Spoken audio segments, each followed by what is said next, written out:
ബ്രിട്ടനിൽ എത്തുകയാണെങ്കിൽ ഇസ്രായേൽ പ്രധാനമന്ത്രി നെതന്യാഹുവിനെ അറസ്റ്റ് ചെയ്യുമെന്ന് വെളിപ്പെടുത്തിയിരിക്കുകയാണ് ബ്രിട്ടൻ. അന്താരാഷ്ട്ര ക്രിമിനൽ കോടതി കഴിഞ്ഞ ദിവസം നെതന്യാഹുവിന് അറസ്റ്റ് വാറന്റ് പുറപ്പെടുവിച്ച സാഹചര്യത്തിലാണ് ബ്രിട്ടൻ അവരുടെ നിലപാട് വ്യക്തമാക്കിയിരിക്കുന്നത്. കൂടാതെ അയർലൻഡും നെതന്യാഹുവിന്റെ കാര്യത്തിൽ ഇതേ നിലപാട് തന്നെയാണ് കൈക്കൊണ്ടിരിക്കുന്നതും. പക്ഷേ ഹംഗറി അന്താരാഷ്ട്ര ക്രിമിനൽ കോടതിയുടെ ഉത്തരവിനെ തള്ളുകയാണ് ചെയ്തത്.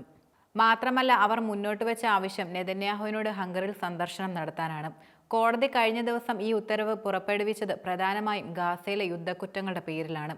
ഇസ്രായേൽ മുൻ പ്രതിരോധ മന്ത്രി യാവ് ഗാലറ്റ്, ഹമാസ് നേതാവ് മുഹമ്മദ് ദെയ്ഫ് എന്നിവരുടെ പേരിലും അറസ്റ്റ് വാറന്റ് പ്രഖ്യാപിക്കുകയുണ്ടായി. പക്ഷേ ഇസ്രായേലും അമേരിക്കയും ഈ ഉത്തരവ് തള്ളിക്കളഞ്ഞു. ഈ സാഹചര്യത്തിൽ അന്താരാഷ്ട്ര നിയമവും രാജ്യത്ത് നിലവിലുള്ള നിയമ സംവിധാനങ്ങളും അനുസരിച്ച് പ്രവർത്തിക്കുമെന്നാണ് ബ്രിട്ടീഷ് പ്രധാനമന്ത്രിയുടെ ഓഫീസ് പ്രധാനമായും അറിയിക്കുന്നത്. ഇതുവരെ അമേരിക്ക അവരുടെ നിലപാട് വ്യക്തമാക്കിയിട്ടില്ല. നെതന്യാഹു തങ്ങളുടെ രാജ്യത്തെത്തിയാൽ ഉടൻ തന്നെ അറസ്റ്റ് ചെയ്യുമെന്ന് ഐറിഷ് പ്രധാനമന്ത്രി സൈമൺ ഹാരിസ് വെളിപ്പെടുത്തി. ഇക്കാര്യത്തിൽ യാതൊരു സംശയത്തിനും ഇടയില്ല എന്നും അദ്ദേഹം പറഞ്ഞു. അന്താരാഷ്ട്ര കോടതിയെ തങ്ങൾ ആദരിക്കുന്നുവെന്നും അതുകൊണ്ട് തന്നെ അവരുടെ ഉത്തരവുകൾ പാലിക്കാൻ രാജ്യം തയ്യാറാണെന്നും സൈമൺ ഹാരിസ് കൂട്ടിച്ചേർത്തു. നേരത്തെ തന്നെ അയർലൻഡ് പാലസ്തീനെ ഒരു രാഷ്ട്രമായി അംഗീകരിക്കുന്നതായി പ്രഖ്യാപിച്ചിരുന്നു. തുടർന്ന് അയർലൻഡിലെ അംബാസഡറിനെ ഇസ്രായേൽ തിരികെ വിളിക്കുകയും ചെയ്തിരുന്നു. നിലവിലെ സൂചന എന്നത് ഇരു രാജ്യങ്ങളും തമ്മിലുള്ള ബന്ധം ഇപ്പോഴും മോശമായ നിലയിൽ തന്നെയാണ് തുടരുന്നതെന്നാണ്.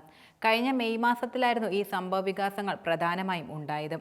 ഐറിഷ് വിദേശകാര്യമന്ത്രി മൈക്കൽ മാർട്ടിൻ വെളിപ്പെടുത്തുന്നത് ഗാസയിൽ ഇസ്രായേൽ ചെയ്തത് യുദ്ധക്കുറ്റം തന്നെയാണെന്നും ഇക്കാര്യത്തിൽ അമേരിക്കൻ പ്രസിഡന്റ് ജോ ബൈഡന്റെ നിലപാടിനോട് യോജിക്കാൻ കഴിയില്ലെന്നുമാണ്.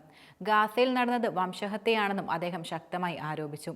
Canada, Belgium, Spain, Austria, Portugal, Netherlands, Slovenia, Switzerland തുടങ്ങിയ രാജ്യങ്ങൾ അന്താരാഷ്ട്ര ക്രിമിനൽ കോടതിയുടെ ഉത്തരവിനെ അംഗീകരിക്കുന്നതായിട്ടും വ്യക്തമാക്കുകയുണ്ടായി.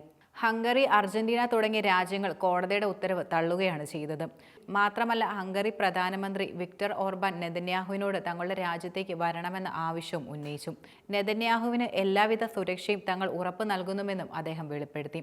കൂടാതെ ഇക്കാര്യത്തിൽ ഒരു ഔദ്യോഗിക ക്ഷണക്കത്ത് നെതന്യാഹുവിന് വിക്ടർ ഓർബാൻ അയക്കുകയും ചെയ്തിട്ടുണ്ട്. ഓർബാൻ പ്രധാനമായും കോടതി ഉത്തരവിനെ അപമാനകരമായ വിധിയെന്നാണ് വിശേഷിപ്പിച്ചത്. ICCയിലെ അംഗരാജ്യമാണ് ഹംഗറി എന്നത്. കൂടാതെ ജനുവരിയിൽ ഭരണമേറ്റതിന് പിന്നാലെ ICCക്ക് ഉപരോധം ഏർപ്പെടുത്താനാണ് ട്രംപ് പദ്ധതിയിടുന്നതെന്ന തരത്തിൽ സൂചനകൾ നിലനിൽക്കുന്നുണ്ട്. ഫ്രാൻസും കോടതി ഉത്തരവ് അനുസരിക്കുമെന്നാണ് നിലവിൽ വ്യക്തമാക്കിയിരിക്കുന്നത്.